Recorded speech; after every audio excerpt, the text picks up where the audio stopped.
ठीक है, स्टार्ट करते हैं। आप देखिए,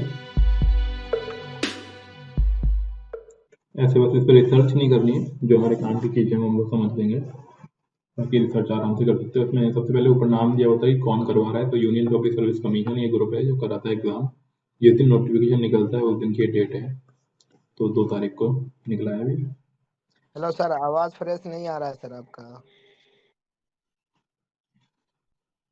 मेरी वॉइस नहीं आ पा रही है? नहीं, आवाज तो ठीक ही आ रहा है। फिर आवाज आ रहा है सर। आ रहा है, ओके है voice? Voice and screen clear है दोनों को, दोनों चीज़ें? जी सर। हाँ जी सर। जी, ठीक है। हाँ ठीक सर। है, ठीक है। अगली चीज़ देखिए कि डेट, जो लास्ट डेट है आपको फिलअप करने की, वो है 22 फेब। तो ये दोनों डिटेल, मतलब दोनों क्या, बस लास्ट वाले ध्यान रख लो कि 22 फेब से पहले पहले भर देना है। एलिजिबिलिटी क्या होती है? एलिजिबिलिटी मतलब कौन कौन से लोग पेपर दे सकते हैं, एग्जाम फॉर्म फिल कर सकते हैं। तो सभी लोग कैंडिडेट, जो भी मेल फीमेल ट्रांसजेंडर जो भी है, ठीक है, वो तीनों तरह के लोग या फिर बेसिकली सारे सिटीजन्स जो लोग प्रॉपर एलिजिबिलिटी रखते हैं। प्रॉपर एलिजिबिलिटी का मतलब ये होता है कि उनके पास वो प्रॉपर एजुकेशन है, उतनी पढ़ी हुई जिन्होंने पढ़ाई जो मांगी गई है। उसके अलावा जो और एलिजिबिलिटीज होती है जो नीचे रिक्वायर्ड है, वो हमें चाहिए होंगी इस फॉर्म को भरने के लिए। अगला, गवर्नमेंट के एग्जाम, ये तो मालूम ही है। और जो एलिजिबिलिटी होती है वो कौन निकालता है? Department of personal and training department ये निकालता है। तो अलग अलग हो सकती है वो। कैसे है वो नीचे दिया हुआ है ना, पढ़ेंगे हम लोग। फिर है हाउ टू अप्लाई। अप्लाई कैसे कर सकते हो? तो ये वेबसाइट दी हुई है upsconline.nic.in। इस पे जाकर क्लिक करोगे और फॉर्म कैसे भरना है वही बता देंगे आपको। अभी तो नोटिफिकेशन को समझ लो आप कि ये क्या है। इस साइट पे जाकर आपको फॉर्म फिल करना है। ये जो साइट आ रहा सर, है, हाँ। Sir sorry to interrupt you, but I have a question. वो ये कि क्या थर्ड ईयर स्टूडेंट ये फॉर्म भर सकता है? अभी अभी सुनते जाओ, अभी वही उसी चीज को बताने के लिए कर रहे हैं ना, तो बहुत सारे क्वेश्चन आएंगे, उसी क्वेश्चन का सॉल्यूशन हमें मिलेगा आपको, है ना। आप सुनते हुए जाइए। ठीक है, ओके ओके सर। तो ये अप्लाई करने के लिए वेबसाइट हो गई, और ऑनलाइन अप्लाई होता है, ऑफलाइन वगैरह कुछ है नहीं।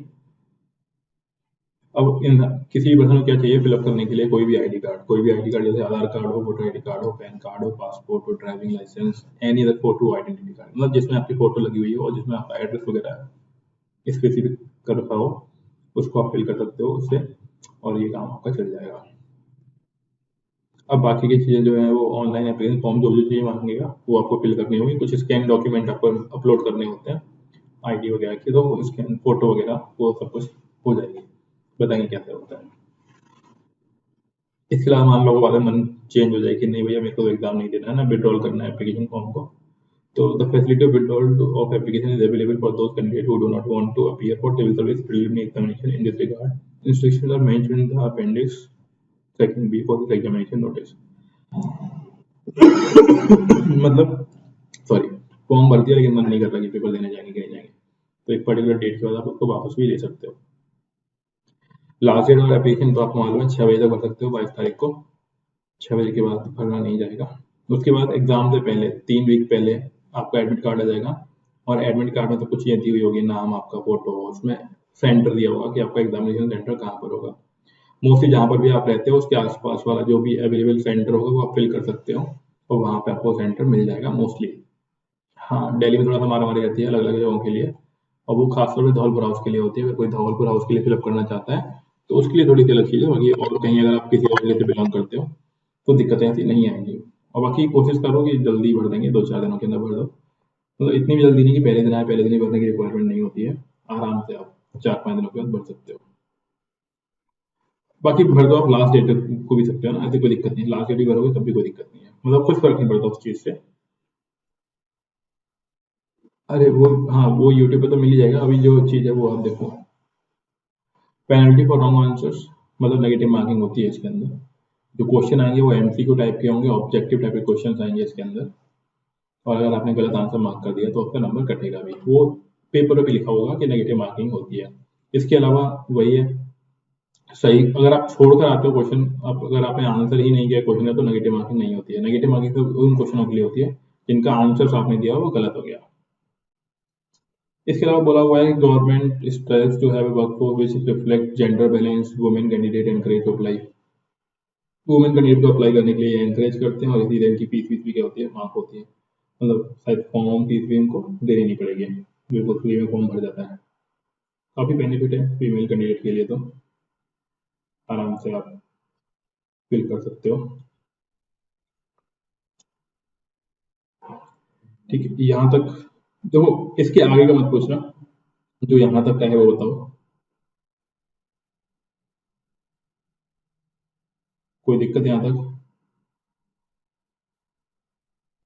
सर माइनस मार्किंग कितना होता वो आपको दिया होगा 1/4 या 1/3, ठीक है।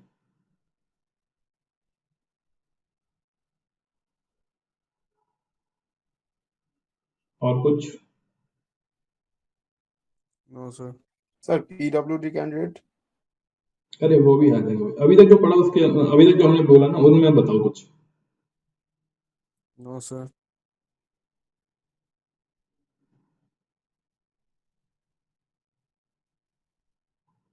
सर सिर्फ आधार कार्ड हम्म, आधार कार्ड देने से आईडी हो जाएगा?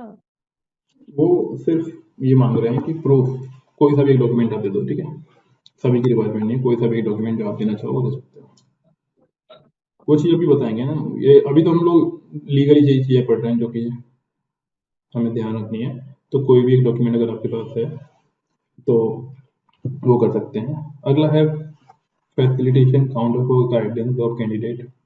इसके अलावा मान लीजिए कि if any in any case of guidance information clarification regarding their application process वगैरह चाहिए हो तो आप इन नंबर पे कॉल कर सकते हो, कभी लगेगा नहीं, इन कर सकते हो आप, है ना, वर्किंग डेज में 10 बजे से लेकर 5 बजे के बीच में। Sorry. अब बोला एग्जाम में क्या बैन होता है, तो एग्जामिनेशन सेंटर में डेफिनेटली आपको वो सारी चीज़ें नहीं लेके जानी है जो नहीं लेके जानी होती है। तो इसमें बोला हुआ है कि मोबाइल फोन बैन होते हैं, सोशल मीडिया, स्मार्ट डिवाइस, कुछ भी स्मार्ट वॉच वगैरह नहीं लेके जाओगे, नहीं कुछ भी ऐसी चीज़ें से चीटिंग हो सकती है, वो कुछ अलाउ नहीं है। तो ये तो आपको भी ध्यान रखना चाहिए कि वो सारी चीज़ें से चीटिंग वीटिंग की संभावना होती है, तो वैसे भी कुछ मत लेके जाओ जिस दिन आपका पेपर है, नॉर्मल जाइए।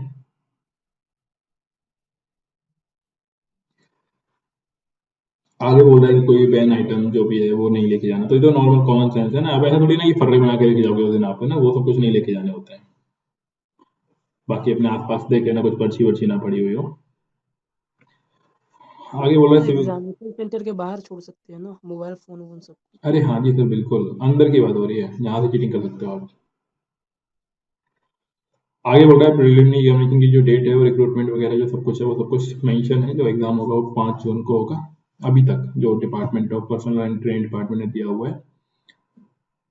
हालांकि वो आगे आगे चेंज भी हो सकता है। अब ये जो पेपर होगा ना उसमें कौन कौन सी जॉब्स लगेंगी, तो ये इतनी सारी जॉब्स का नाम है, जैसे कि ये इंडियन एडमिनिस्ट्रेटिव सर्विस, ये थे बोलते हैं IAS, then Indian foreign service, Indian police service, audit service, account service, civil corporation, ये पढ़ लेना बहुत सारे, है ना। तो कुल मिला के कितनी होती है, पहले नोटिफिकेशन हमको ये भी मालूम होना चाहिए कितनी जॉब होती है, तो देखो इतनी होती है कुल मिला के 19। कितनी टाइप की जॉब होती है? 19। पहले 22 तरह की हुआ करती थी और ये चेंज होती रहती है थोड़ी बहुत, तो 19 टाइप्स की जॉब है। तो हम लोग तैयारी जो कर रहे थे ना, हम लोग IAS के नाम से कर रहे थे, लेकिन जरूरी नहीं है IAS ही मिलेगा, रैंक अकॉर्डिंग वो डाउन होता हुआ चला जाता है। और 19 तरह की जॉब है, इनमें से कोई सी भी जॉब को मिल सकती है अकॉर्डिंग टू रैंक। अब जिसके लिए कुछ बेंचमार्क वगैरह है वो आपको ध्यान रखना पड़ेगा। बाकी जो अगली चीज हमारे फोकस करने वाली बात है वो है कि the number of vacancies to be filled through the examination is expected to be approximately 861। मतलब इस साल जो वैकेंसीज है वो कितनी है? 861 है। मतलब हमें इस 861 के अंदर रैंक लेके आनी पड़ेगी अगर कुछ भी जॉब चाहिए तो। मतलब ये मान के चलो ये वाला नंबर है इस बार, इस साल के लिए, जिसमें से बोल। हाँ जी। सर मैं बोल रहा था जैसे कोई वो पास हुआ है तो वो कोई जॉब होल्ड कर रहा है ऑलरेडी, तो वो नेक्स्ट ईयर अटेम्प्ट दे सकता है इसके लिए? मान लीजिए अभी कोई IFS से मिला है उसको, तो वो नेक्स्ट ईयर अटेम्प्ट दे सकता है? बिल्कुल, तो क्या मान, बिल्कुल सकते हो, बस IAS वाला नहीं दे सकते दोबारा, क्योंकि IAS के बाद तो क्या ही करोगे, IAS के ऊपर कोई रैंक है नहीं ना, इसीलिए। Okay sir. अब ये बोल रहे हैं कि 861 वैकेंसीज है, इसमें से which include 34 vacancy reserve for person with disability category, यानी जो 861 है ना इसमें 34 तो रिजर्व है, यानी 34 से घटा लो आप, ठीक है। 7 vacancies for candidate of blindness and low vision, 11 vacancies for deaf and hearing problem वालों को। तो ये अलग नंबर दिया हुआ है कि किसी को कितनी कितनी वैकेंसी कहाँ किसके लिए रिजर्व की हुई है। बाकी रिजर्वेशन जैसे होता है वैसे रहेगा। आप मोटा मोटा मान के चलो कि भैया 800 वैकेंसी तो निकली है इस बार। अब ये कैसे होता है तो हम लोगों को मालूम ही है, एग्जामिनेशन होता है, फिर उसके लिए रिटर्न टेस्ट होगा, फिर पर्सनल इंटरव्यू वगैरह वो सब चीज़ें होती हैं और उसके अकॉर्डिंग डिसाइड किया जाता है। तो पूरा का पूरा एक प्रोसीजर है जो फॉलो किया जाएगा इसके लिए, तो उसमें तो कोई वाली बात है ही नहीं। फाइनली प्रीलिम्स होगा, फिर मेंस होगा, फिर पर्सनैलिटी टेस्ट होगा इंटरव्यू के थ्रू, और फिर फाइनल रैंक निकाली जाएगी और फाइनल रैंक के बाद उनकी रिकमेंडेशन भेजी जाती है और फिर फाइनल में वहाँ से रिप्लाई आता है कि हाँ इनको जॉब मिल सकती है। The candidate will be required to given their option at the time of interview personality test while downloading the e-summon letter from the commission of website for the interview. A candidate may opt out of the scheme also, and in that case his her detail will not be published by the commission. कहने का मतलब ये है कि जब अपनी detail fill करते हो ना इंटरव्यू के टाइम में, तो आप बोल सकते हो कि आपको अपनी इन्फॉर्मेशन बाकी लोगों तक पहुंचानी है नहीं, मतलब दूसरे डिपार्टमेंट को शेयर कर सकते हैं कि नहीं कर सकते हैं, नहीं अपने काम की चीज़ ऐसी खास है नहीं। Besides sharing of the information of the non-recommended willing candidate of this examination, the commission will not assume any responsibility or liability for the method and manner in which information related to such candidate is utilized by the public private organization. यानी government ये बोलना चाह रही है कि अगर आपका data या फिर कोई भी चीज़ आपकी कहीं पर भी यूज होती है ना, तो उसके लिए रेस्पॉन्सिबल नहीं है। अब इन्होंने जो कर दिया वो कर दिया, हालांकि अपने लिए भी कोई काम की चीज़ नहीं है, कुछ अब कुछ हो गया। अब यहाँ पे दिया हुआ है list of service identifiable for person with benchmark disability along with the physical requirement and functional classification. यानी कहने वाली बात ये है कि कौन कौन सी जॉब के लिए कौन कौन सी फीचर्स होनी चाहिए, क्या नहीं होना चाहिए, वो सब कुछ। तो इंडियन एडमिनिस्ट्रेटिव सर्विस के लिए locomotor disability including cerebral palsy, leprosy, cured dwarfism, acid attack victim, ये सब कुछ दिया हुआ है कैटेगरी फॉर विच आइडेंटिफाइड। तो इसमें आप कोई भी कैटेगरी अगर बिलोंग करते हो वो कैटेगरी आपको मार्क करनी पड़ेगी, है ना। बस कुल मिला के डिसेबिलिटीज बतानी है आपको कि कोई किसके अंदर कौन सी डिसेबिलिटी है। तो ये लिस्ट बनी हुई है बहुत लंबी चौड़ी, है ना। हर तरह की डिसेबिलिटी हर एक तरह की जॉब के लिए बता रखी है कि किस तरह की जॉब में कौन सी डिसेबिलिटी को कंसिडर करेंगे या नहीं करेंगे, वो सब कुछ चीजें। कोई डिसेबल्ड है अपने में से जिसे स्पेशली एबल्ड बोलते हैं? चलो है नहीं है आपका कंसर्न है, कोई दिक्कत नहीं है, मतलब अगर है तो हमें मार्क कर देना है बस। उसका सर्टिफिकेट पहले से होगा, है ना। ऐसा नहीं कि इसमें से ढूंढ के करना पड़ेगा आपको, पहले से मतलब जो भी इंसान भरता है ना उसका वो सर्टिफिकेट होता है, तो वो सर्टिफिकेट होता है तो उसके हिसाब से उसको आप अपने आप ही मार्क कर देना होता है। अगला है सेंटर कहाँ कहाँ में मिलेंगे। तो हमारी इंडिया में देखो ये वाले सेंटर्स हैं, तो देख लो जो भी सेंटर आपके घर के पास पड़ता है ना उसका भर देना लोकेशन। ये हो गया अगरतला, आगरा, अजमेर, अहमदाबाद, आईजोल, अलीगढ़, मतलब मोस्टली जितने भी कैपिटल थे वहां पर होता है, कुछ अलग अलग सिटीज होती है वहां पर है। तो ये इसमें से नाम देख लेना जो भी आपको पढ़ता हो। जो यूपी वाले लोग हैं तो यूपी वालों के लिए क्या ऑप्शन बचता है, जैसे गौतम बुद्ध नगर है, फरीदाबाद है, दिल्ली है, गाजियाबाद, गुड़गांव, गोरखपुर, ठीक है, आगरा भी होगा, आगरा और भी अलीगढ़। तो जो भी आपके पास घर के पास पड़ता हो, यूपीएम का जो भी आपको मालूम ही होगा हमारे घर के पास कौन सी सिटी पड़ती है, तो वहाँ के लिए। और किसी को घूम कर आना है तो दूर वाला भी ले सकता है, मान लो किसी को गोवा घूमने जाना है तो गोवा का भी साथ ऑप्शन होगा कहीं ना कहीं। ये रहा पणजी, पणजी घूम के आ रहा है, बोला पेपर देने जाना है, घूम के आओ मजे से।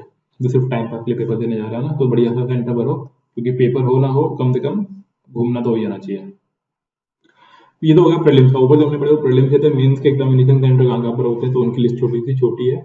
मेंस कहाँ पे हो रहा होता है, तो अहमदाबाद, आईजोल, बेंगलुरु, भोपाल, चंडीगढ़, चेन्नई, कटक, देहरादून, दिल्ली, दिसपुर, हैदराबाद, जयपुर, जम्मू, कोलकाता, लखनऊ, मुंबई, पटना, प्रयागराज, रायपुर, रांची, शिलोंग, शिमला, त्रिवेंद्रपुरम एंड विजयवाड़ा। ये है मेंस एग्जामिनेशन के सेंटर। तो जो भी जिसका भी आपका सुइटेबल पास बनता हो, वो तो मेंस की तो बात तब आएगी ना, प्रीलिम्स हो जाएगा अपना, तो वो जो आपको भी सुइटेबल लगे वहां पे आप फिल कर सकते हो, ठीक है। अब ये बोलना चाह रहे हैं कि किसी जगह पे किसी सेंटर पे कितने लोगों को वो होगा, तो ध्यान रखना फर्स्ट अप्लाई फर्स्ट अलॉट। अब मान लो कोई पर्टिकुलर सेंटर है बहुत फेमस, जैसे धौलपुर हाउस किसी को चाहिए, तो मान लो पहले 100 लोगों ने धौलपुर हाउस के लिए अप्लाई कर दिया तो उनको मिल जाएगा धौलपुर हाउस, फिर बाकी लोगों को नहीं मिलेगा। तो ये बताना चाह रहे हैं कि जो अलॉटमेंट होता है ना सेंटर, वो फर्स्ट अप्लाई फर्स्ट अलॉट के हिसाब से किया जाता है। क्या धौलपुर हाउस है क्या? मतलब जो यूपीएससी का हेड ऑफिस है या फिर यूपीएससी का इंटरव्यू यहाँ पे होता है ना, धौलपुर हाउस है दिल्ली के अंदर। ओके। अभी धौलपुर हाउस होता क्या है, जैसे कि पुराने जमाने में जो अलग अलग किंग्स थे ना अलग अलग एरिया में, तो उनके हर किसी के फोर्ट हुआ करते हैं, उनका महल हुआ करता था दिल्ली के अंदर, तो धौलपुर हाउस, ठीक है। और भी बहुत सारे बीकानेर हाउस, सारे के सारे हाउस मिलेंगे आपको, जितने भी पुराने जमाने के डायनेस्टीज रही है ना उनका सभी का महल बना हुआ है, तो उसी में से एक है धौलपुर हाउस। जहाँ पे यूपीएससी का इंटरव्यू होता है। इसीलिए कुछ लोग फील लेने के लिए जाते हैं कि यार यहाँ पे इंटरव्यू देने भी आएंगे, चलो प्रीलिम्स देने भी चलते हैं उस हिसाब से। लेकिन मोस्टली वही कितने अलॉट होते हैं, मुश्किल 250-300 लोगों को अलॉट होता है, और बाकी कुछ नहीं करना, जिस दिन किस्मत में होगा ना घर पर घूम लोगे अपने आप ही। अगला है notwithstanding the aforesaid provision, the commission reserve the right to change the centers as a discretion in this situation demand। यानी कहने का मतलब ये है कि कुछ ऐसा हो जाए जो मालूम ना हो, aforesaid यानी मालूम ही ना हो, अप्रत्याशित घटना घट जाती है तो हाँ चेंज भी कर सकते हैं किसी का भी सेंटर, तो चेंज हो सकता है। बाकी और कोई पर्सनल डिसेबिलिटी है रिस्पेक्टिव उसके हिसाब से अगर इन्फॉर्म कर दोगे ना टाइम रहते हुए, तो जो भी कर सकता है यूपीएससी बोर्ड वो करेगा। प्लान ऑफ एग्जामिनेशन कैसे प्लान करते हैं, तो वही है, पहले तो बोला हुआ है कि civil service examination will consist 2 successive stages, 2 stages है, पहला है प्रीलिम्स, दूसरा है मेंस। प्रीलिम्स होगा ऑब्जेक्टिव, मेंस में तो आपको मालूम है रिटन टाइप का, और मेंस में क्या आता है, इंटरव्यू आता है। तो स्टेज 2 ही होती हैं, प्रीलिम्स और मेंस। मेंस के अंदर इंटरव्यू इनबिल्ट होता है, 2 स्टेज हो गए। अब क्या है, प्रीलिम्स जो होता है ना पेपर, वो सिर्फ क्या है क्वालिफाइंग इन नेचर, मतलब कहने की वाली बात है कि प्रीलिम्स के नंबर आगे के जुड़ेंगे नहीं, मेंस वाले पेपर में नहीं जुड़ते हैं, और जो रैंक वगैरह निकलते हैं वो मेंस वाले पेपरों से निकलती है। और जो प्रीलिम्स का होता है ना उनका अलग अलग सॉरी क्या पूछे, क्या पूछा है? हेलो सर, हाँ कैन आई ऑडिबल? हाँ बोलिए। सर मैं वेस्ट बंगाल से बिलोंग करता हूँ और मैंने यूपीएससी का प्रिपरेशन एक ही मंथ हुआ है, ज्यादातर कुछ नहीं, सिर्फ सिलेबस ही पढ़ा है। तो मेरा क्वेश्चन ये है कि मैं जो मेंस का एग्जाम है वो मैं अपनी स्टेट का लैंग्वेज में दे सकता हूँ? पहली बात तो प्रीलिम्स पहले पास करना होता है, प्रीलिम्स? प्रीलिम्स पहले पास करना होता है, मेंस की तो बाद में बात है, पहले प्रीलिम्स निकालना होगा। हाँ हाँ हाँ, वो तो हाँ, उसमें आपसे वो लैंग्वेज प्रीलिम्स तो इंग्लिश में ही होगा सिर्फ। नहीं ऐसा कुछ नहीं है, इंग्लिश में हिंदी में जिस लैंग्वेज में आप चाहे उसमें होता है। ठीक है, आपसे वो पूछेगा लैंग्वेज कौन सी चूज करनी है, वैसे इंग्लिश हिंदी तो लिखा हुआ आता ही आता है। मेरा स्टेट का लैंग्वेज हिंदी तो है, पर नहीं, मेरा वेस्ट बंगाल का अनदर लैंग्वेज तो बंगाली है, तो मैं बंगाली में क्या दे सकता हूँ? बिल्कुल जिस लैंग्वेज है उस लैंग्वेज में आप दे सकते हो, अभी उसकी बात आएगी और अभी, है ना? ऑप्शनल पेपर भी मैं बंगाली में दे सकता हूँ? सर अगर आपने एक बार बंगाली चूज कर लिया, इट मीन्स आप सारे पेपर बंगाली में ही दोगे, इंग्लिश हिंदी का छोड़कर, क्योंकि अगर वो इंग्लिश बोल रहा है तो इंग्लिश वाला पेपर इंग्लिश में ही होगा, और हिंदी अगर आपने चूज किया तो हिंदी वाला पेपर हिंदी में होगा। उसके अलावा आप सारे पेपर सिर्फ बंगाली में ही दे सकते हो, ध्यान ही रखिएगा, सिर्फ बंगाली में। और एक सवाल है सर, और मैं इंटरव्यू के लिए कौन सा लैंग्वेज चूज कर सकता हूँ, कि सिर्फ इंग्लिश ही होगा? सर बताओ पहले चीज, पहले तो आप है ना प्रीलिम्स और मेंस फोकस करो, इंटरव्यू बहुत दूर की बात है अभी, अच्छा ठीक है सर, बहुत थैंक दूर यू। की बात है। पहले आप प्रीलिम्स और जब मेंस निकाल लोगे तो आपको ये तीसरी बात अपने आप मालूम पड़ जाएगी, ठीक है सर, ठीक। और तीसरी बात इंपॉर्टेंट है ही नहीं, क्योंकि अगर आप फर्स्ट और सेकंड राउंड क्लियर करते हो ना तो तीसरा वाला अपने आप इनबिल्ट आ जाएगा आपको, किसी भी लैंग्वेज में हो। और पहली चीज तो आप चूज कर सकते हो, मैं बताता हूँ आपका आंसर भी क्या है, आप चूज कर सकते हो लैंग्वेज अपनी, लेकिन अगर एग्जाम जो आपके सामने बोर्ड में लोग बैठे हुए हैं जिस लैंग्वेज में पूछते हैं मोस्टली आपको उसी लैंग्वेज में आंसर देना होता है मोस्टली। हालांकि आपने चूज कर सकते हो, कोई दिक्कत वाली बात नहीं है ऐसा, लेकिन एक बेहतर आंसर वही माना जाता है कि सामने वाला जिस लैंग्वेज में आपसे पूछ रहे हैं उस लैंग्वेज में आपको आंसर देना है। और अगर मान लो उन्होंने हिंदी में पूछ लिया तो आप ऐसे नहीं बोल सकते कि मेरी तो बंगाली है सर, बंगाली बोल के बताओ, नहीं। अगर उन्होंने इंग्लिश में पूछ लिया तो ऐसे भी नहीं बोलोगे सर इसको ट्रांसलेट करो, क्योंकि आईएएस के लिए ऐसी चीजें मायने नहीं रखती है कि ट्रांसलेट करवाए वो उससे किसी और चीज से, है ना। हाँ नो डाउट आप चूज कर सकते हो आपकी जो लैंग्वेज चाहिए आपको, लेकिन जिसमें आंसर पूछा जाता है उसी में आपको आंसर देना होता है, मतलब क्वेश्चन पूछा जाता है उसी में आपको आंसर देना होगा। ठीक है, थैंक यू, थैंक यू। आगे देखिए अब होगा कि जब प्रीलिम्स आप दे लोगे ना तो उसके आपको डीए भरना पड़ता है, डिटेल्ड एप्लीकेशन फॉर्म। अब डिटेल्ड एप्लीकेशन फॉर्म में क्या था, सब कुछ देना पड़ेगा आपको, कास्ट सर्टिफिकेट, बर्थ सर्टिफिकेट, कहाँ पे बॉर्न हुए, कौन सी मतलब ईडब्ल्यूएस, कुछ भी जो भी आपकी पूरी बैकग्राउंड है ना पूरा का पूरा आपको देना पड़ता है, किसमें मेंस एग्जामिनेशन के डीएफ के अंदर भरने के लिए। डीएफ क्या होता है, डिटेल्ड एप्लीकेशन फॉर्म। डिटेल्ड में पूरी जनकुंडली आपकी उसमें लिखी हुई होगी, वो अपने आप ही डॉक्यूमेंट जब आएगा ना तो उसमें अपने आप ऑप्शन बने होते हैं कि बताओ पैदा कहाँ पर होगी, बताओ 10वीं कहाँ से पास करी, 5वीं कहाँ से पास की, तो सब कुछ कहानी इसमें लिखी होगी, तो उसे बोलते हैं डीएफ। और फिर वही जो डीएफ होता है ना इंटरव्यू के टाइम पे आपको दोबारा से मिलेगा, फिर उसको फिल करना पड़ेगा। और फिर जहाँ पे भी आपका जिस तरीके से डेट और एग्जाम डिसाइड होती है उस हिसाब से आपको अपने डॉक्यूमेंट वगैरह, अचीवमेंट वगैरह, जो भी फील्ड जितना भी आपके पास नॉलेज सब कुछ भरता है उसके अंदर, जो भी आपको मालूम है। ठीक है। अगला बोलता है any delay in submission of DF second document in support beyond the prescribed date will not be allowed and will lead to cancellation of the candidate for the CSC 2022। कहने का मतलब ये जो डेट दी हुई है लास्ट, उस date तक आपने डॉक्यूमेंट सबमिट नहीं किए सारे के सारे, तो वो जो चीज़ चल रही है वो बंद हो जाएगी आपकी, तो आपको इंटरव्यू वगैरह नहीं होगा। तो मोस्टली उस डेट से पहले आपको काम करना होता है। एलिजिबिलिटी कंडीशन क्या है? एलिजिबिलिटी कंडीशन वही है कि इंडियन पर मतलब फैमिली से बिलोंग करना चाहिए, सिटीजन ऑफ इंडिया होना चाहिए। इसके अलावा 4 अदर सर्विसेज। तो आईएएस के लिए तो कंपलसरी है कि आईएएस, आईएफएस और आईपीएस, इसके लिए candidate must B citizen of India. 3 post पर सिटीजन ऑफ इंडिया के लिए। इसके अलावा for other services a candidate must B इधर इंडिया, नेपाल, भूटान, ठीक है, तिब्बतन रिफ्यूजी हो सकता है, पाकिस्तान, बर्मा, भूटान, इनसे भी हो सकता है माइग्रेट वाला बस। तो मतलब अपने को कोई दिक्कत नहीं है। कोई है रिफ्यूजी वगैरह, मतलब अपना मोस्टली इंडियन ही है।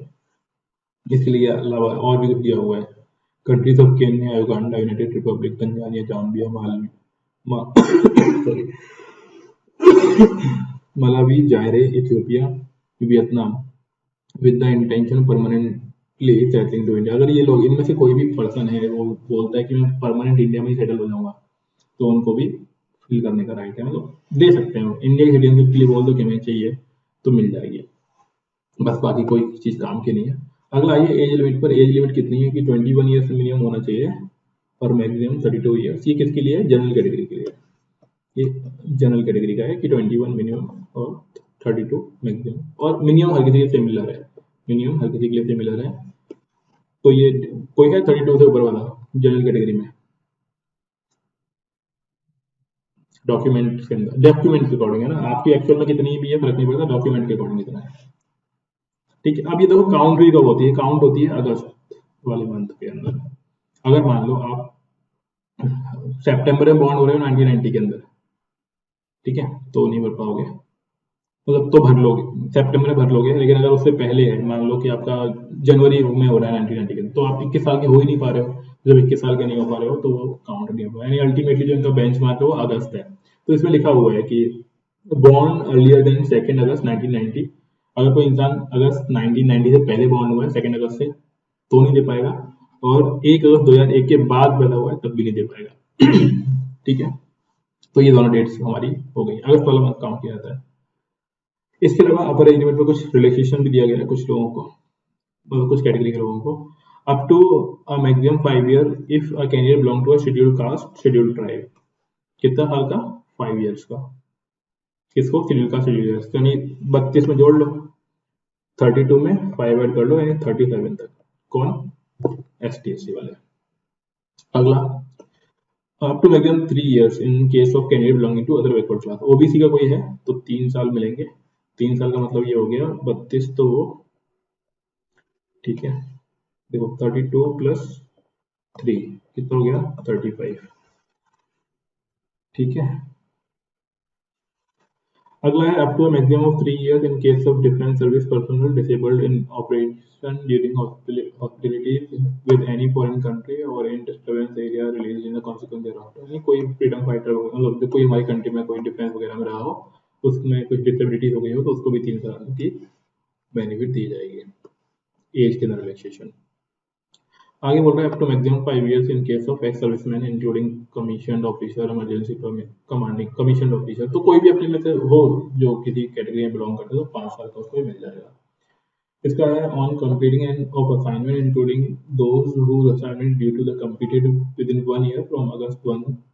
अब ये बताना चाह रहा है कि कुछ और इनएफिशिएंसी वगैरह से कुछ हो जाए, तो अलग अलग लोगों के लिए अलग अलग क्राइटेरिया है। तो एक्स सर्विसमैन आई थिंक अपने में से कोई है भी नहीं, तो पढ़ने की रिक्वायरमेंट नहीं है हमको, तो ऊपर वाला ध्यान देना है ST/SC OBC वाला।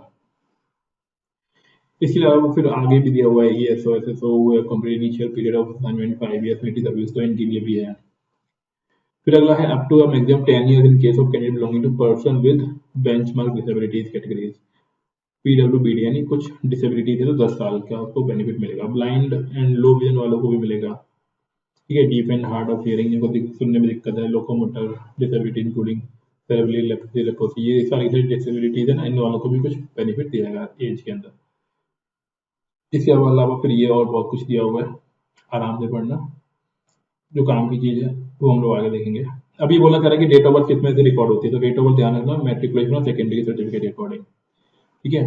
तो डेट ऑफ बर्थ यहाँ पे दी हुई है कि क्या होगा, वो 10th क्लास का, उसके हिसाब से होगा। अगला है all communication in this regard should contain the following particulars, name and year of the examination, registration ID, ठीक है, रजिस्टर रोल नंबर, ये सब कुछ चीजें आपको ध्यान रखनी चाहिए।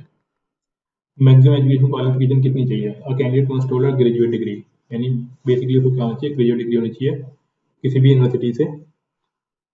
और इसके अलावा कोई भी अगर कोई डीम्ड यूनिवर्सिटी वगैरह है तो उसके section of 3 of the university grant commission 1956, यानी किसी भी जगह से उसको अल्टीमेटली ग्रेजुएशन के इक्विवेलेंट उसने डिग्री अचीव की हुई हो, ग्रेजुएशन के इक्विवेलेंट अगर वो है तो वो दे सकता है। किसी तो कैंडिडेट हुए have appeared at a qualifying examination, the passing of which would render them educationally qualified for the commission examination but have not been informed of the result, as also the candidate who intend to appear such qualification examination will be eligible for the commission। ये क्या मतलब, क्या कहानी बोलना चाह रहा है, मतलब तुम्हारा पेपर दे चुका है तुमने लास्ट वाला, लेकिन रिजल्ट नहीं आया तो भी भर सकते हो, यानी फाइनल ईयर के स्टूडेंट्स भी इसको फिल कर सकते हैं। फिर जब तक बाकी प्रोसेस चलेगा तब तक रिजल्ट आ जाना चाहिए। इस तरीके से मतलब अल्टीमेटली ये ध्यान रखो कि लास्ट ईयर वाले स्टूडेंट भी कर सकते हैं अप्लाई। अब एक्सेप्शन दिया हुआ है, किसी केस में एक्सेप्शनल केसेस दिए हुए हैं कि कुछ हो जाए तो वो अलग अलग चीजें हैं, तो एक्सेप्शन किसी के साथ होगा नहीं, नॉर्मल सी चीजें हैं, तो उनको भी ध्यान रखना कि हाँ, तो ध्यान रखो कि फाइनल ईयर में हो तो भर सकते हो, फाइनल ईयर कंप्लीट कर लिया तब भर सकते हो। Candidate who have pass the final professional MBBS और any other equivalent professional examination leading to a medical degree or certificate but have not completed their internship by the time of the submission of their application for the civil service examination। कोई doctor की बात की जा रही है यहाँ पे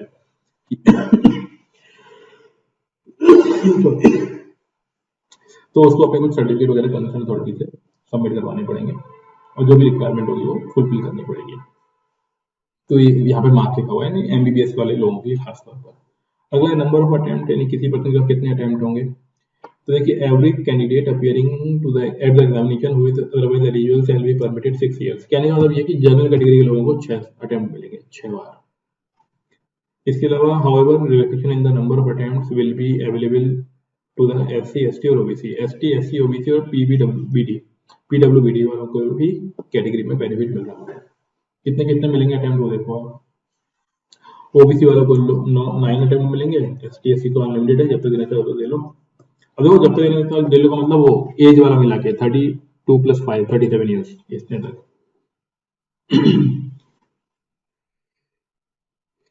आगे देखो the term GL for journal, EWS for economically weaker sections, ये बताना चाह रहा है कि ऊपर जो टर्म लिखी हुई है उसका मीनिंग क्या क्या है।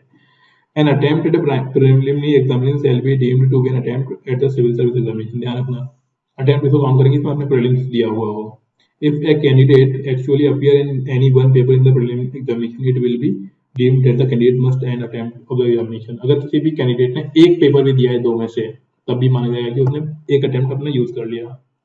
Notwithstanding any subsequent disqualification, cancellation or candidature, the fact of appearance of the candidate at the examination will count as an attempt। और मान लो किसी भी तरीके से वो नहीं आता पेपर देने, अपीयर ही नहीं होता है ना, तो वो अटेम्प्ट काउंट नहीं होगा। फॉर्म भर दिया लेकिन देना नहीं है तो काउंट नहीं होगा। काउंट फिर वही होगा जिसमें आपने पेपर दिया हुआ है, कोई सा भी 2 में से एक। अगला है restrictions of applying for the examination. अब ये बताना चला कि कौन कौन सा पेपर नहीं दे सकते, तो वैसे आप में से कोई है नहीं अभी जो पहले जॉब में, तो हम लोग सभी लोग पेपर पढ़ सकते हैं। A candidate who is appointed as an Indian Admin Service of the examination, Indian Foreign Service, based on the result of an earlier examination and continue to be a member of that service will not be eligible to appear the। कुल मिला के IAS है, IFS है, तो दोबारा से paper नहीं भर सकता बस, क्योंकि वो पहले से IAS IFS है ना, तो क्या ही करेगा बाकी। उनके अलावा कोई भी लोग पढ़ सकते हैं अपग्रेड करने के लिए अपने आप को। मेडिकल एंड फिजिकल स्टैंडर्ड्स क्या होते हैं, candidate must be physically fit according to the physical standard for admission और सिविल सर्विस एग्जामिनेशन गाइडलाइन। तो गाइडलाइन नीचे दी हुई है, उस गाइडलाइन के अकॉर्डिंग फिट होना चाहिए इंसान को, जो फिट है तो वो दे पाएंगे। फी देखो, फी क्या है, candidate accepting female SC ST person with benchmark disability. कहने वाली बात यह कि फीमेल के लिए फ्री है, SC ST के लिए फ्री है, बाकी लोगों को 100 रुपये का फॉर्म भरना पड़ेगा, 100 रुपये का पेमेंट करना होगा। और ये किसी भी तरीके से आप किसी भी ऑनलाइन मेथड से पेमेंट कर सकते हो, और पेमेंट वही लास्ट डेट से कभी भी कर सकते हो, जो भी आपकी लास्ट डेट है ना 21 फरवरी या 22, तो यहाँ पे लिखा हुआ है पेमेंट करने का मोड कब डीएक्टिवेट हो जाएगा 21 फरवरी को। तो उस तरीके से मतलब एक बार फिल कर दो। अगर आपने बाई कैश भरना है तो 21 तारीख खत्म हो जाएगा, अगर ऑनलाइन भरना है तो वही लास्ट डेट 22 तारीख तक आप भर सकते हो ऑनलाइन। तो यहाँ पे ऑनलाइन का ये दिया हुआ है 22 तारीख तक, जब भी आपका भर करें आप भर दो। सर कैश कैसे दे सकते हैं? वही आप डीडी बनाओ, डीडी का फिर सबमिट करो, फिर उस तरीके से। तो कैश देने का मतलब क्या, ऑनलाइन पेमेंट कर दो। Okay sir. बोल रहा है कि अब ये जो एप्लीकेशन भरोगे आप तो उसमें अपना ईमेल आईडी एप्लीकेशन वो सब कुछ रिक्वायर्ड होता है कि क्या क्या भरना है। प्लस फीमेल कैंडिडेट को कोई बिलोंग करता है शेड्यूल कास्ट शेड्यूल ट्राइब से तो उसको अपने अपने वो सर्टिफिकेट वगैरह उसके पास होने चाहिए। और फीमेल को तो मालूम नहीं आपको फी वगैरह में फ्री है, कोई फी नहीं लगेगी। अब इसमें और भी कई क्राइटेरिया दिए हुए हैं कि किस के लिए फी एप्लीकेबल नहीं है और किसके लिए एप्लीकेबल है। तो कोई दिक्कत नहीं है, एप्लीकेबल है तब भी ठीक है, नहीं भी है तब भी, फॉर्म में कुछ होता नहीं है। अगला है candidate admitted to the mains examination will be required to pay further fee 200 rupees. जब मेंस दोगे तो 200 रुपये की फीस और लगेगी आपको। अप्लाई कैसे कर सकते हो तो हमने पढ़ लिया, एक साइट है upsconline.nic.in, इस पर आप जाना और पे कर देना, मतलब वो फॉर्म पे कर देना। वहाँ पे फिर आपकी आईडी वाईडी बन जाएगी, प्रिंट आउट ले लेना उसका, उसको सेव करके रख लेना अपने पास। हालांकि फोन पे मैसेज भी आ जाएगा, मेल भी आ जाएगा, तो फोन वाला मेल वाला सब कुछ सेव करके रख लेना और वो काम आएगा। अभी आगे क्या चीज़ है, आराम से आपको भी घर पे बैठ के पढ़ना। ये बताना चाह रहा है अगर कोई पर्सन है ब्लाइंड वगैरह है, पेपर नहीं देता, तो उसके लिए लिखने वाले लोग भी मिल सकते हैं उनको, तो वो सब चीज़ें भी मिल सकती है अगर कोई पर्सन को कोई दिक्कत होती है तो। दूसरे अब आ जाइए यहाँ पे, candidate appearing in civil service examination will be required to indicate information such as detail of center of civil service examination, means कहाँ पे लिखना है, फॉरेस्ट सर्विस के लिए अप्लाई करना है कि नहीं करना। तो दो होते हैं, एक होता है सिविल सर्विस एग्जामिनेशन और एक होता है इंडियन फॉरेस्ट सर्विस एग्जामिनेशन। दो के लिए आप भर सकते हो एक साथ ही। ऑप्शनल सब्जेक्ट चूज करना पड़ेगा आपको। मीडियम ऑफ एग्जामिनेशन, ये वो चीज आ गई मीडियम ऑफ एग्जामिनेशन, ठीक है ना। Medium of examination optional subject, कोई से भी लैंग्वेज आप चूज कर सकते हो, ठीक है ना। Compulsory Indian language for civil service examination कौन सी चाहिए होगी आपको, एक इंग्लिश फिल करनी पड़ती है। इसके अलावा एक लिस्ट दी हुई है नीचे, उसमें से आप जो लैंग्वेज चाहो वो लैंग्वेज चूज कर सकते हो आप। Candidates are not required to submit along with their application any certificate in support of their claim regarding age, education, qualification, schedule caste, schedule tribe वगैरह। मतलब उस टाइम आपको फिल नहीं करना होता है, बाद में देना पड़ेगा आपको, लेकिन वो ले लिखा मतलब होना चाहिए सर्टिफिकेट वगैरह, तभी आप कर पाओगे। आगे देखिए, the candidate applying for the civil service examination should ensure that they fulfill all the eligibility condition and duration of the examination। तो मतलब सारी कंडीशन फुलफिल होना तभी हमको भरना चाहिए। आगे बोल रहा है, if on verification at any time before और after the preliminary examination, main examination and interview test is found that they do not fulfil any of the eligibility condition, their candidature और the examination will be cancelled. मतलब वही है, कुछ गलती भरी हुई है, गलत दिया हुआ है इन्फॉर्मेशन, तो उसको भी टाइम रद्द कर दिया जाएगा, रोक दिया जाएगा और वो नहीं हो पाएगा। आगे देखो क्या होता है, if any of their claims is found to be incorrect, they may render themselves liable to disciplinary actions by the commission in term of rule 19, the rules of the civil service examination 22।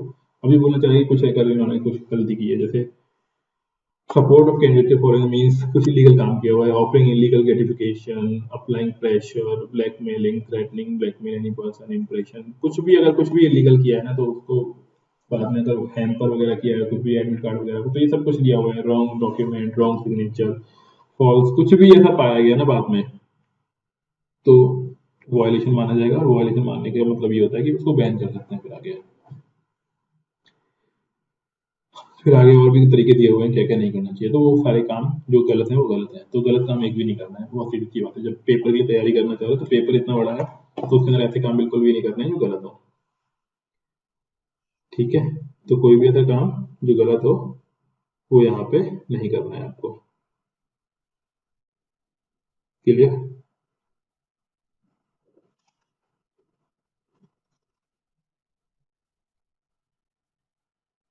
हाँ जी, यहाँ तक कोई दिक्कत?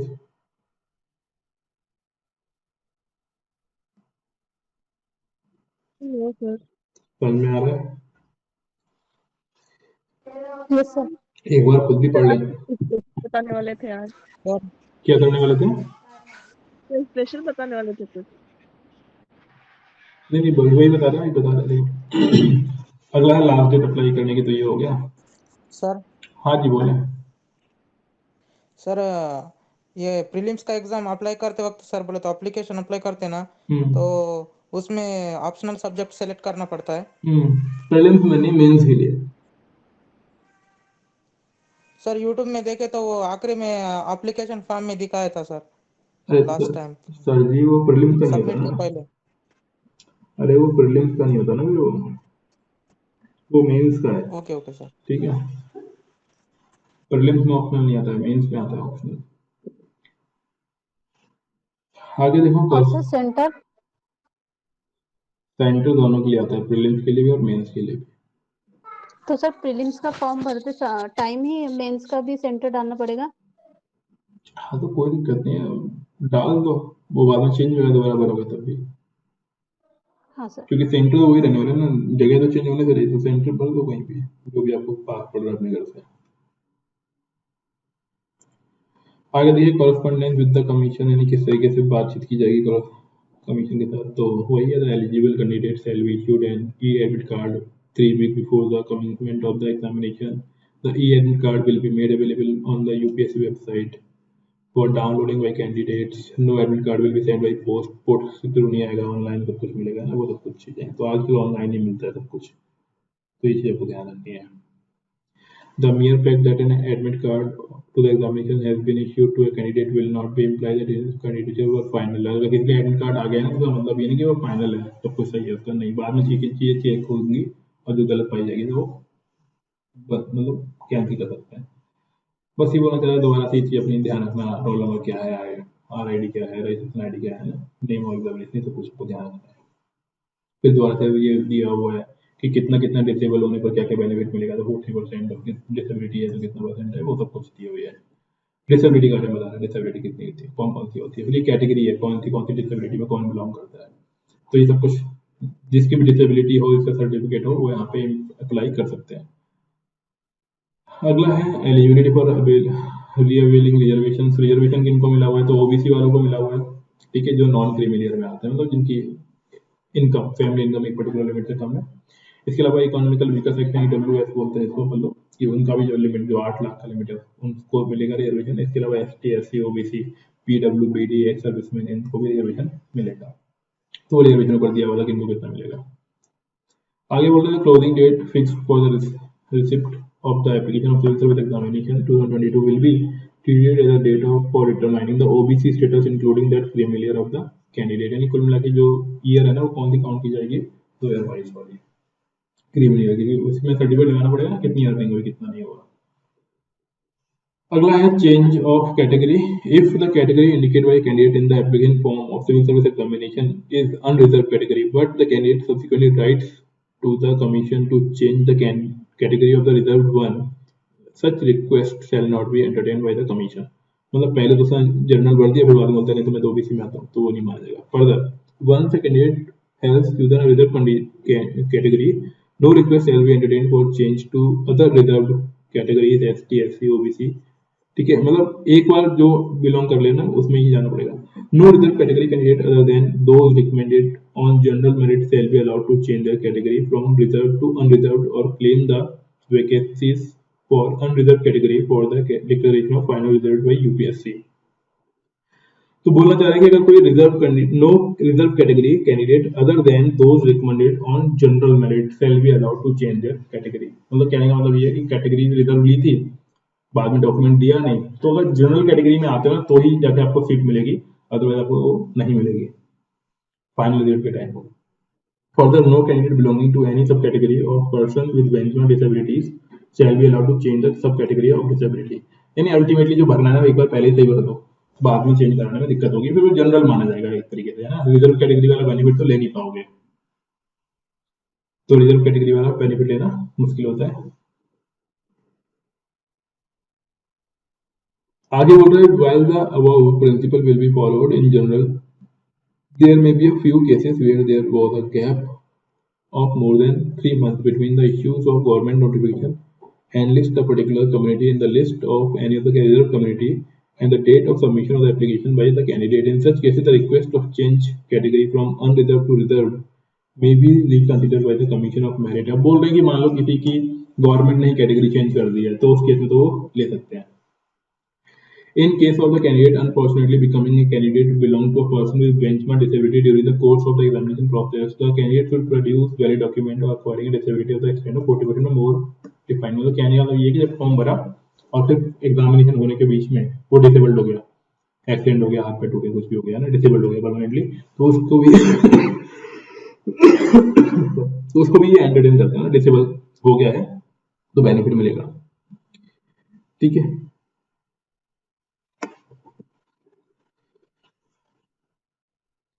Okay तो यहाँ पे देखिए, एक सेकंड जस्ट वेट करिएगा आप लोग, इसको रीडिंग करो.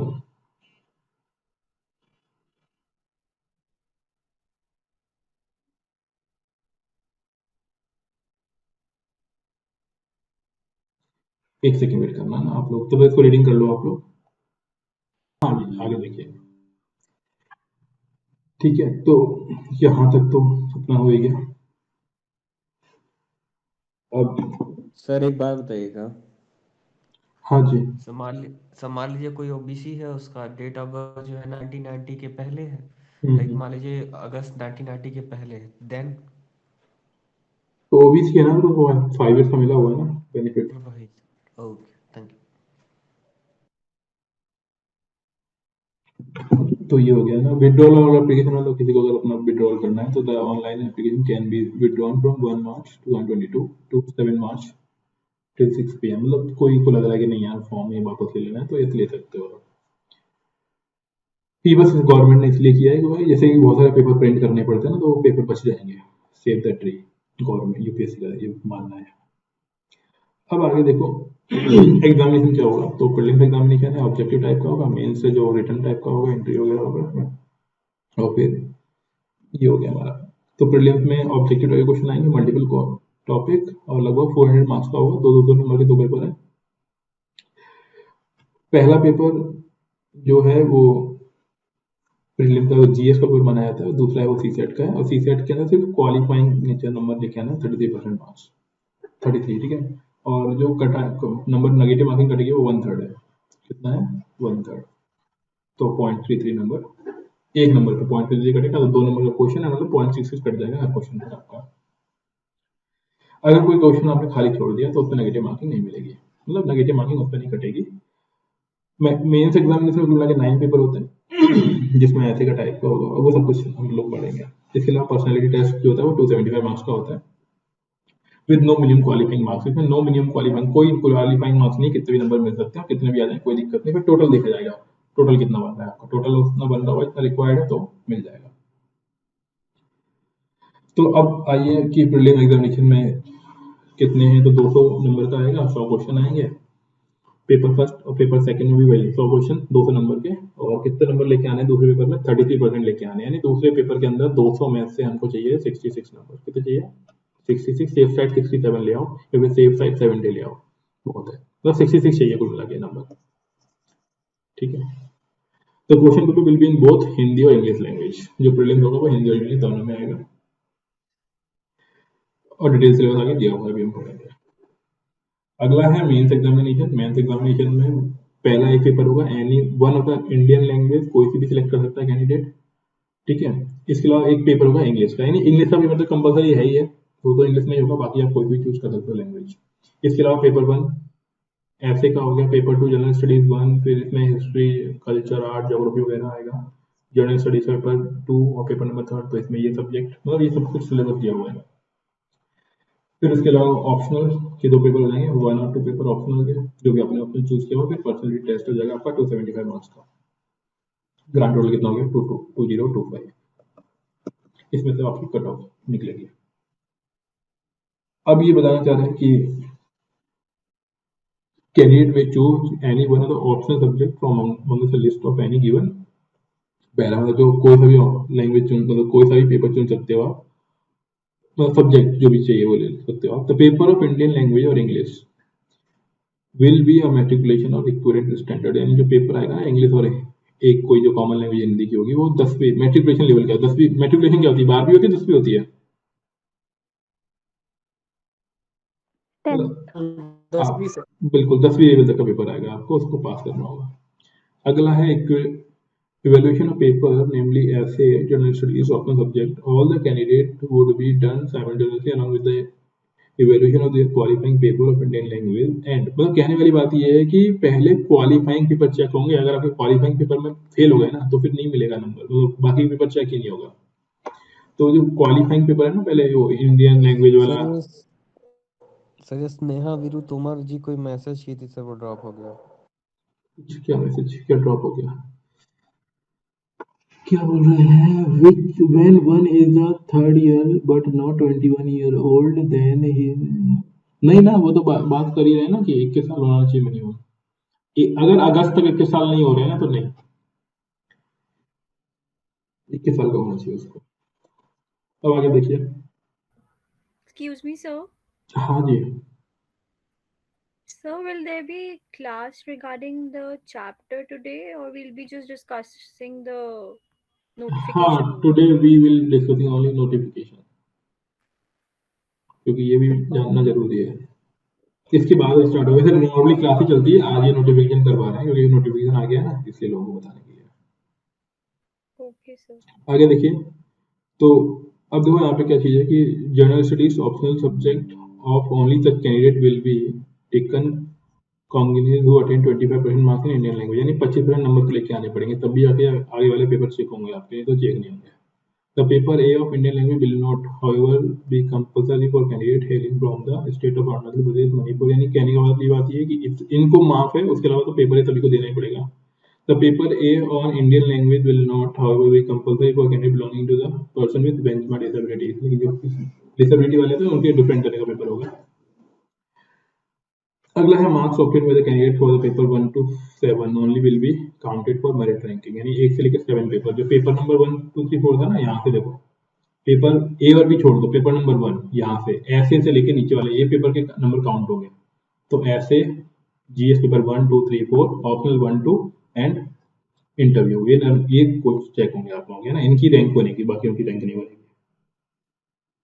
For the language medium literature language script, अब कौन कौन सी लैंग्वेज ले सकते हो आप ना, तो ये सारी की सारी लैंग्वेज, इसमें से कोई सी भी लैंग्वेज चूज कर सकते हो आप लोग, जो चूज करनी है कर लो, सारी लैंग्वेज दी हुई है। सब्जेक्ट ऑप्शनल की ये लिस्ट दी हुई है, इसमें से जो आपको सब्जेक्ट ठीक लगे वो ऑप्शनल का सब्जेक्ट चूज कर सकते हो, जो भी मन करे आपका, ठीक है। फिर ऐसे वाला पेपर होगा। The question paper of the examination will be conventional essay type. Each one will be of 3 hours duration. Candidate will have to option to answer all the question paper except the qualifying language, paper A and paper B। यानी अब उसमें जो instruction लिखे होंगे ना उसमें आपको paper देना है, और मोस्टली जो पेपर मिलेगा आपके ऊपर रूल्स और रेगुलेशन लिखी हुई होगी वो सब आपको फॉलो करनी है। अब वही, अब कुछ चीजें फालतू वाली बातें नहीं लिखनी है, रिलेवेंट चीजें नहीं लिखनी है, सिग्नेचर वगैरह मार्क्स वगैरह, ये कुछ फालतू वाली बातें नहीं, तो जैसे ढंग से पेपर देते ना वह देना। अगर कुछ ऐसे कर दिया तो पेनल्टी वेनल्टी लग जाएगी आपके ऊपर। ढंग से पेपर देना, क्योंकि यूपीएससी पेपर है ना, मजाक में चल रहा है तो मजाक करके भी नहीं आना है।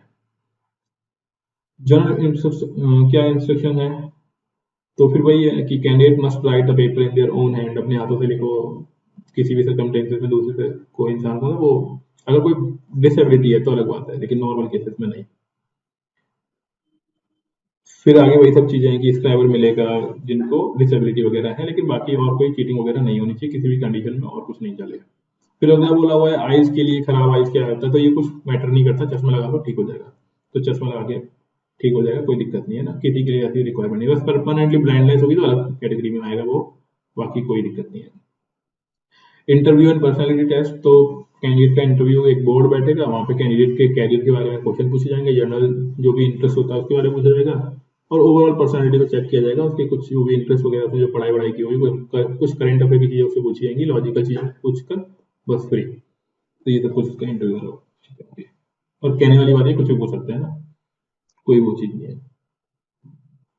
The technique of the interview personality test is not that of a strict cross examination but of a natural thought direction पर बहुत ही कन्वेंशन। ये इसका मतलब क्या है ना, जो रटिया टाइप आते हैं ना वो नहीं पूछनी उनको, वो तो उनको मालूम है कि रटा रटा है तो मालूम है, ये सिर्फ चेक करना चाह रहे हैं कि ओवरऑल पर्सनैलिटी कैसी है उस इंसान की। ये हो गया। अब बस अब आइए, अभी सिलेबस दिया हुआ है, तो जिन लोगों को लग रहा था ना कि पहले सिलेबस कहाँ दिया हुआ है और मैंने बार बार बोला कि मैंने नोटिफिकेशन डाल दिया तो सिलेबस दिया हुआ है, तो ये देखो यहाँ पे दिया हुआ है ये सिलेबस। ये है प्रीलिम्स का सिलेबस पेपर 1 का। Current events, national international importance की, history, Indian history, Indian national movement, Indian world geography, Indian polity, governance, economic social development, general issues, environment, general science. ये इतना शॉर्ट में दे दिया ना, सब कुछ पढ़ना है, कहने वाली बात ये है। सीसेट वाला paper comprehensive, interpersonal skills, logical reasoning, ये तो रीजनिंग वाला पार्ट हम लोग कर चुके हैं, ठीक है ना। डिसीजन मेकिंग, मेंटल एबिलिटी, ये हमने कर लिया। डिसीजन मेकिंग बाकी है और बेसिक नंबर वाला सिस्टम वाला चीज हमारी बाकी है। और ये कुल की 10वीं क्लास तक ये पूछता है ना, कहने वाली बात है 10वीं तक पेपर ठीक ठाक आएगा।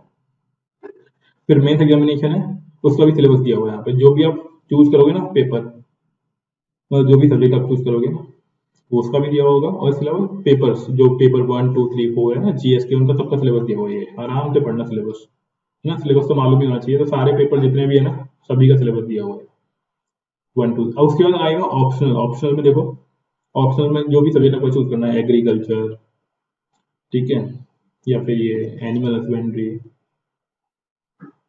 तो सिलेबस इस पे दिया हुआ है ऑलरेडी। ये सिलेबस दिया हुआ है, इसी को पढ़ना है ना, कहीं और भटकने की जरूरत नहीं है। सबसे बेस्ट चीज क्या होती है, ये नोटिफिकेशन, एंथ्रोपोलॉजी, और ये गवर्नमेंट ने ऑफिशियल निकाला है, तो परेशान होने की रिक्वायरमेंट नहीं कि कहाँ से हम लोग देखें, कौन सी यूट्यूब चैनल, कुछ भी जरूरत नहीं है आपको, बस यहीं से पढ़ लो। ये अपना नोटिफिकेशन है ना, बॉटनी, तो ऐसे सारे के सारे सब्जेक्ट दिए हुए हैं इसमें, सारे के सारे सब्जेक्ट। आराम से जिसका मन करे ना अपना अपना सब्जेक्ट चूज कर लेना, क्योंकि अभी मेरे को मालूम नहीं है किसका सब्जेक्ट कौन सा है, तो जो आपको सब्जेक्ट आपका लग रहा है ना, वो सब्जेक्ट आपको पढ़ लेना है, ठीक है। तो ये बहुत लंबी सी लिस्ट है, क्योंकि इसमें हर एक पेपर के बारे में डिटेल में दिया हुआ है, हर एक सब्जेक्ट के बारे में, ठीक है। जो भी ऑप्शन आपको लेना है, history, geography, polity, economics, civics, सबका सिलेबस यहाँ पे गिवन है, ठीक है। ये लैंग्वेज, अगर आपको बंगाली लैंग्वेज यूज करनी है तो बंगाली का भी सिलेबस दिया हुआ है यहाँ पे।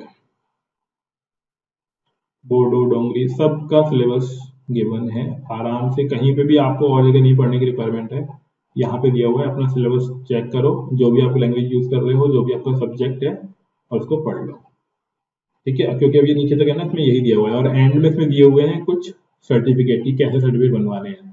तो सर्टिफिकेट कैसे बनवाने हैं जरूरी नहीं है ये वाला लेके जाओ आप, जो आपका आय का मतलब इनकम प्रूफ है, या फिर आपका जो भी बर्थ सर्टिफिकेट है, या फिर कास्ट सर्टिफिकेट है, जो जो तहसील से बन रहा है ना, वही आपका ऑथेंटिक माना जाएगा। तो ये देखो, ये सिलेबस ही सिलेबस दिया हुआ है यहाँ तक, अभी खत्म नहीं हुआ है, सिलेबस चल रहा है। तो पूरा पढ़ने की तो रिक्वायरमेंट है नहीं, क्योंकि हमको मालूम नहीं किसका क्या सब्जेक्ट है। बाकी इसमें एंड में वो सर्टिफिकेट दिए हुए होंगे, मैं आपको दिखा देता हूँ एक बार। हाँ, ये देखो, फिलिंग ऑनलाइन एप्लीकेशन के लिए क्या क्या करना है आपको। तो ये फोटो का साइज होना चाहिए 300 KB का, और सिग्नेचर 20 KB से कम मतलब नहीं होना चाहिए। ये कुछ कैटेगरीज हैं, तो कन्वर्ट करनी आती होंगी आपको, नहीं करनी आती होंगी तो मैं बता दूंगा कि कैसे करते हैं कन्वर्ट फोटो वगैरह। बाकी फॉर्म भरने का बता देंगे आपको, ये कैसे भरना होता है फॉर्म, किसी भी एक का फॉर्म लेकर कर देंगे आपको। फिर इंपॉर्टेंट इंस्ट्रक्शन है विड्रॉल करने के लिए, तो जरूरत नहीं है, विड्रॉ क्या ही करोगे आप।